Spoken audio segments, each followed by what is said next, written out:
Hey again, Carrie here from Disruptive Nutrition. I am glad that you are back for more.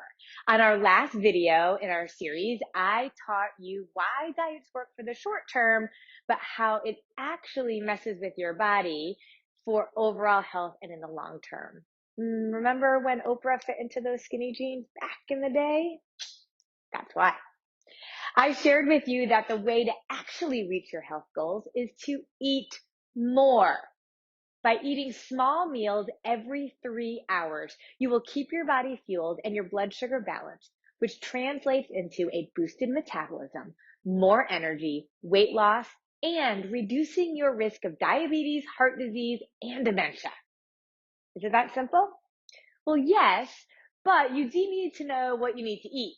So by the end of this video, you will learn what types of food you need to eat every 3 hours. So first of all, notice I said you have to eat small meals every day.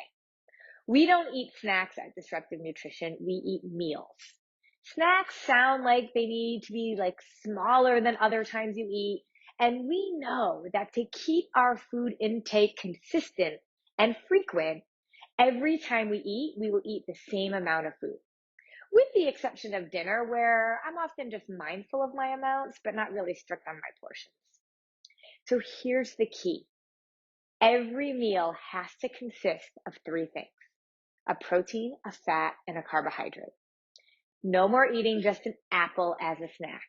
Instead, you would actually pair an apple with some sliced turkey for a protein and almonds for fat. Let's go into this a little bit more. So we all know what carbs are, right? It's often the thing that we crave the most when we're hungry.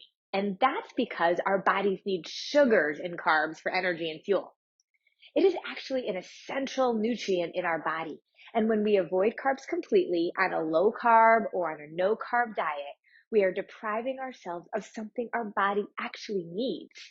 And we know what happens when we deprive our bodies, right? We learned that in the last video. So it doesn't mean that each meal is a loaf of bread or a crate of bananas. You do have to be mindful of just how many carbs you're eating, but I'll talk a little bit more about portion sizes in a minute. Okay, so that was the carbs. Let's talk about fats. We have all heard about diets that are low fat, but in fact, we need fat throughout the day. Fat is your friend and the essential nutrient for the maintenance of cellular membranes, energy, and it cushions our organs. So fat is what allows your body to feel full and to slow down digestion, which then stabilizes blood sugar. So consistently taking in the right amount of fat will actually cause you to release stored body fat, because if your body believes it's going to continue to get it every 3 hours, it can start to let go of the excess it has stored over the years due to, well, a lot of the yo-yo dieting. Okay, finally, proteins. I can almost guarantee you aren't getting enough complete proteins in your diet. So if every meal must be a complete protein inside of it, that means a snack or just an apple and almonds might be considered healthy, but it isn't correct if you think about the protein, fat, and carb formula. Wait, you might be asking, aren't nuts proteins? Great question.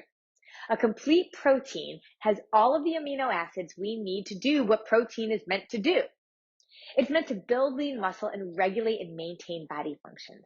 So complete proteins typically come in the form of animal-based proteins. So plant-based proteins are incomplete unless 3 or more of them are consumed together. And at that point, often your fat or carb rate is through the roof. So just be mindful on how to get complete proteins in your plan at every meal. There are some vegetarian proteins that are complete, but not many. A complete vegan protein shake is a really good option for people that are vegetarians or vegans. In fact, I do a vegan protein shake twice a day because if you do the math, when you eat every 3 hours, you're often eating 5 to 6 times a day.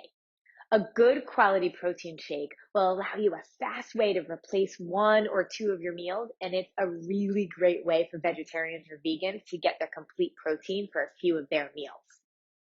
So one big question I always get is about portion size. That's a whole nother topic altogether. But for now, why don't you plan on having about a palm size of protein and carb and fat that's about the size of two dice?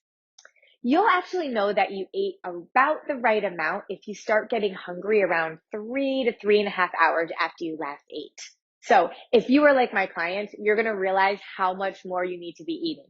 Increasing your nutrient intake really allows you to feel fueled and satisfied while burning fat and boosting your metabolism at the same time. You will literally feel it working as you start to get hungry every 3 hours like clockwork. Sounds easy, right? Well, it's simple, but not easy. And all proteins, fats, and carbs are not created equal. So you're going to want to know which PFCs combine together to optimize your health. There are so many choices out there, and many you actually think are healthy, but are actually sabotaging your goals. So our next video will dig into that a little bit more. See you soon, my friend.